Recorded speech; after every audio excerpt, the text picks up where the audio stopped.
नमाज क्या है? बोले फर्ज है या सुन्नत है? फर्ज। ऊंचा बोले ना, क्या फर्ज है। उसके बाद आप क्या पढ़ते हैं? जोर के बाद नमाज आपने जोर पढ़ ली बाद जमात, फिर क्या पढ़ते हैं? तो इसका मतलब ये फर्ज भी हैं और सुन्नत। फिर एंड पर क्या पढ़ते हैं?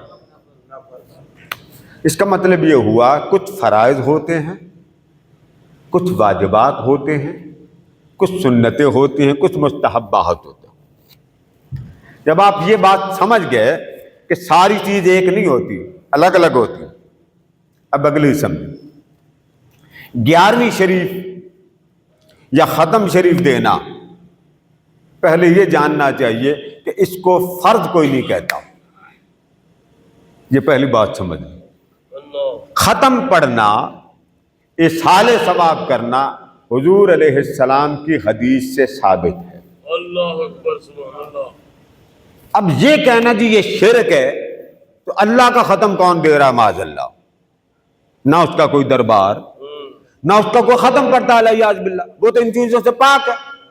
तो जब अल्लाह के लिए खत्म का खत्म में शरीक होना मुमकिन ही नहीं, क्योंकि वो जिंदा, तो आप इसको शिरक कैसे कहते हो? पहले तो शिरक की तारीफ करें ना। जब आप इस तरह बात करेंगे कि खत्म तो मैं दे रहा हूं अल्लाह के लिए, तो खत्म आप अल्लाह के लिए देते हैं, नजर न्याज आप अल्लाह के लिए देते हैं। वो कहते हैं जी नहीं, अल्लाह के लिए। भाई खत्म इबादत है, नजर न्याज इबादत है, इसाले सवाब इबादत है। ये जो सारी चीजें हैं ना, ये इबादत में है। और इबादत किसका हक है? अल्लाह का।